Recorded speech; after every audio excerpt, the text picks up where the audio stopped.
All right, biased questions. I hope that as we go over this stuff, that you see this in real life and how people do this all the time. People ask these kinds of questions all the time. Stuff like, so how long have you hated broccoli? Maybe you don't hate broccoli. So why would they ask that question? You know, the question should be, do you hate broccoli? And if so, how long has it been? You know, probably your whole life. But anyway, just things like that. So biased questions that are flawed in a way that leads to inaccurate results. So here are some ways that they can be biased.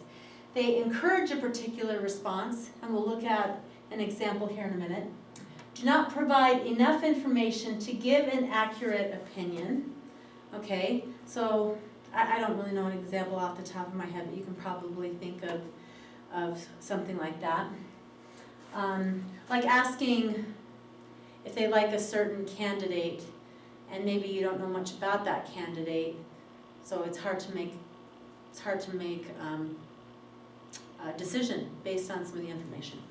Okay, they're too sensitive to answer truthfully. We'll look at an example. And things can address more than one issue. So, you know, maybe they ask a question, it's a yes or no question, but one of the parts you would answer yes to and one of the questions you'd answer no to. So that can get kind of complicated. Okay, so identify and correct bias and survey questioning. A dentist surveys his patients by asking, do you brush your teeth at least twice per day and floss every day? Explain why the question may be biased or otherwise introduce bias into the survey, and then describe a way to correct the flaw. So if your dentist is coming in and talking to you and he asks you this question, do you brush your teeth twice a day? Do you floss? Okay, now granted the way I just said it is biased, okay, because it sounded like I'm mad. But that is kind of that's going to be one of those questions where it's kind of like, well, I don't want to tell him I don't do it. It might be it's a little personal. I might be a little embarrassed. Okay, so that is a personal thing. So maybe you can ask, instead of saying do you, you can say, how often do you brush your teeth, and how often do you floss, and maybe have them answer it on like a note card or something, and they can turn it in anonymously. So that's because you still might even be embarrassed to say, I brush my teeth once a week. Okay? All right. So try this one. Read it, go ahead and pause, and we'll come back to it in just a second. Okay, that's what I just said. I'm getting tongue-tied. Explain why the survey question below may be biased or otherwise introduce bias into the survey. Then describe a way to correct the flaw.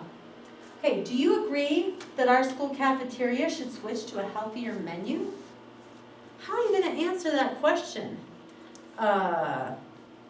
No. It's kind of, it's biased, it's leading. It's encouraging you to say, well, yeah, of course. It's like saying, do you want your kids to eat healthier food? Well, yeah. Of course I do. Are they going to? I don't know. But anyway, so maybe this is pushing for a yes response. Maybe you could reword it to, should the school cafeteria offer more healthy choices in place of some current ones?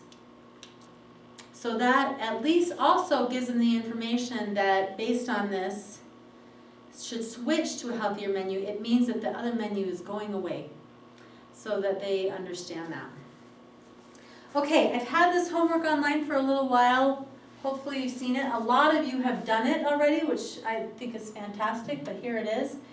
I thought this was kind of funny. You probably can't read it, but this guy is doing a survey.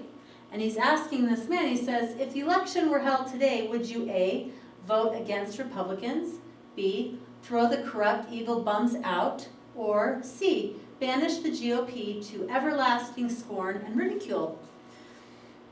Definitely biased. So anyway, let me know if you have any questions. And let's do a secret word. Let's have the secret word be data. Yeah, data. All right, thanks.